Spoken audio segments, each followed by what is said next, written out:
You, John Fitzgerald Kennedy, do solemnly swear I, John Fitzgerald Kennedy, do solemnly swear that you will faithfully execute the office of President of the United States that I will faithfully execute the office of President of the United States and will, to the best of your ability, and will, to the best of my ability, preserve, protect, and defend the Constitution of the United States. preserve, protect, and defend the Constitution of the United States. So help you God.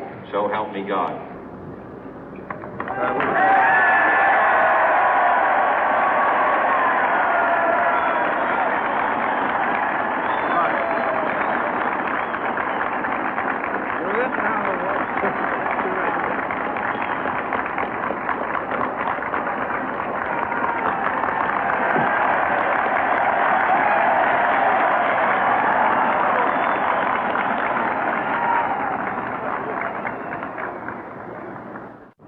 Vice President Johnson, Mr. Speaker, Mr. Chief Justice, President Eisenhower, Vice President Nixon, President Truman, Reverend clergy, fellow citizens. We observe today not a victory of party, but a celebration of freedom, symbolizing an end as well as a beginning, signifying renewal as well as change. For I have sworn before you and Almighty God the same solemn oath our forebears prescribed nearly a century and 3/4 ago. The world is very different now, for man holds in his mortal hands the power to abolish all forms of human poverty and all forms of human life. And yet the same revolutionary beliefs for which our forebears fought are still at issue around the globe. The belief that the rights of man come not from the generosity of the state, but from the hand of God. We dare not forget today that we are the heirs of that first revolution. Let the word go forth from this time and place to friend and foe alike that the torch has been passed to a new generation of Americans born in this century, tempered by war, disciplined by a hard and bitter peace, proud of our ancient heritage, and unwilling to witness or permit the slow undoing of those human rights to which this nation has always been committed and to which we are committed today at home and around the world.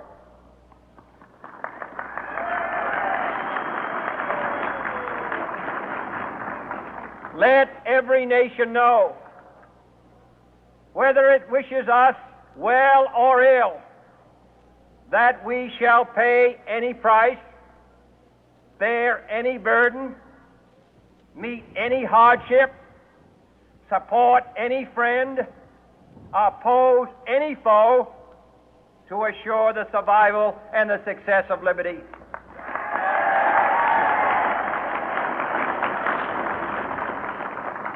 This much we pledge and more. To those old allies whose cultural and spiritual origins we share, we pledge the loyalty of faithful friends. United, there is little we cannot do in a host of cooperative ventures. Divided, there is little we can do, for we dare not meet a powerful challenge at odds and split asunder. To those new states whom we welcome to the ranks of the free, we pledge our word that one form of colonial control shall not have passed away, merely to be replaced by a far more iron tyranny. We shall not always expect to find them supporting our view, but we shall always hope to find them strongly supporting their own freedom, and to remember that in the past, those who foolishly sought power by riding the back of the tiger ended up inside.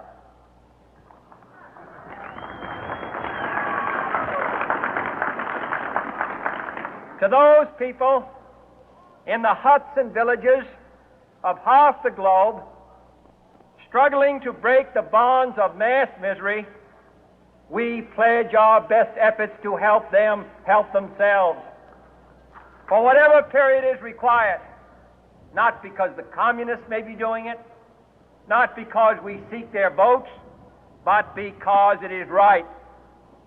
If a free society cannot help the many who are poor, it cannot save the few who are rich.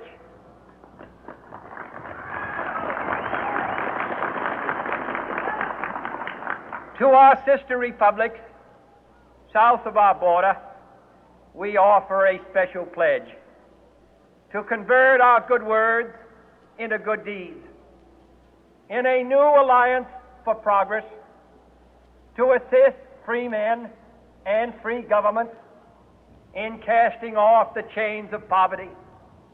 But this peaceful revolution of hope cannot become the prey of hostile powers. Let all our neighbors know that we shall join with them to oppose aggression or subversion anywhere in the Americas. And let every other power know that this hemisphere intends to remain the master of its own house.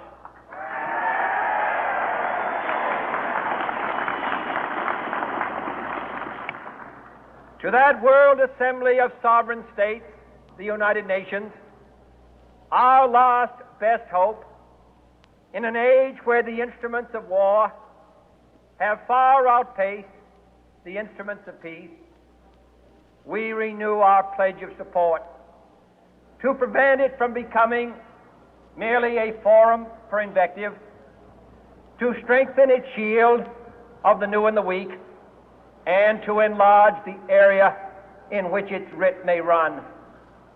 Finally, to those nations who would make themselves our adversary, we offer not a pledge, but a request that both sides begin anew the quest for peace.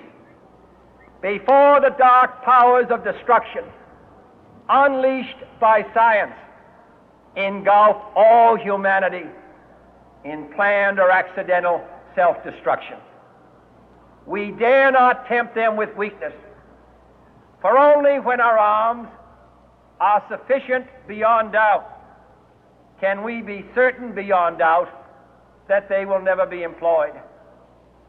But neither can two great and powerful groups of nations take comfort from our present course, both sides overburdened by the cost of modern weapons, both rightly alarmed by the steady spread of the deadly atom, yet both racing to alter that uncertain balance of terror that stays the hand of mankind's final war. So let us begin anew, remembering on both sides that civility is not a